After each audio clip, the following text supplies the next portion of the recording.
mukhang baliw ka na pare. Natatawang sabi ni Kevin, matalik kong kaibigan, habang magkasama kaming kumakain sa karinderya. Araw-araw mo na lang kinukwento yung babae sa panaginip mo. Napailing ako sabay. Subo ng kanin, hindi mo maiintindihan, Kev. Parang totoo siya, ramdam ko ang bawat ngiti niya. Bawat hawak ng kamay niya, napahinto ako.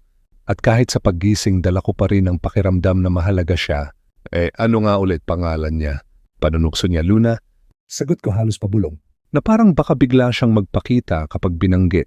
Kunang malakas. Bakit napailing lang si Kevin? Baka naman gawa lang ng utak mo yan. Masyado kang nanonood ng rom-com. Ngunit sa loob ko, alam kong hindi ganun kasimple.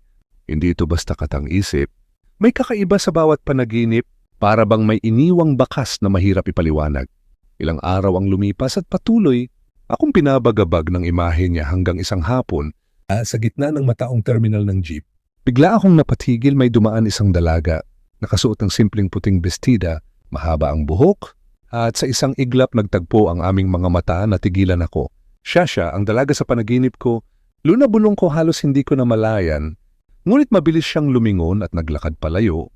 Tila ba tinatangay ng dami ng tao. Agad kong sinubukan siyang sundan, nagmamadali, halos mabangga ko ang mga kasalubong. Pero pagdating ko sa kanto, wala na siya. Parang bulas siyang naglaho ng lumo, ako hinihingal habang nagtataka.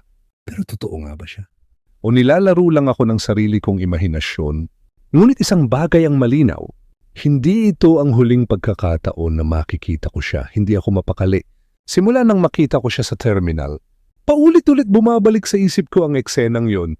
Ang mga mata niyang tumama sa akin, ang paglakad niyang parang may tinatakasang lihim, at ang pagkawala niya sa gitna ng mataong lansangan. Kung totoo siyang tao, bakit hindi ko siya mahanap? Tanong ko sa sarili habang nakahiga sa kama, nakatitig sa kisame.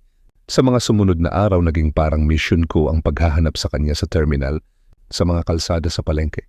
Kahit saan lagi kong inaabangan ang imahe ng isang dalagang nakaputing bested, ngunit bigo ako hanggang isang gabi. Bumalik siya sa panaginip, ngumiti siya sa akin gaya ng dati, pero may lungkot sa kanyang mga mata. Hindi, hinahanap mo ako, Anya. Oo, halos sigaw ko. Nasaan ka ba? Totoo ka ba, Luna? Imbes na sumagot, marahan niyang hinaplos ang pisngi ko. Mainit totoo, malapit na bulong niya.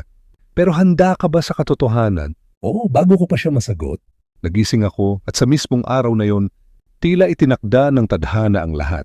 Habang naglalakad ako pa uwi mula sa trabaho, nakita ko siyang muli, hindi na sa panaginip kundi sa realidad. Suot pa rin niya ang puting bestida. Nakaupo siya sa isang bench sa tapat ng isang maliit na tindahan. Hawak ang isang librong tila abala niyang binabasa. Nanigas ako sa kinatatayuan, siya nga walang duda,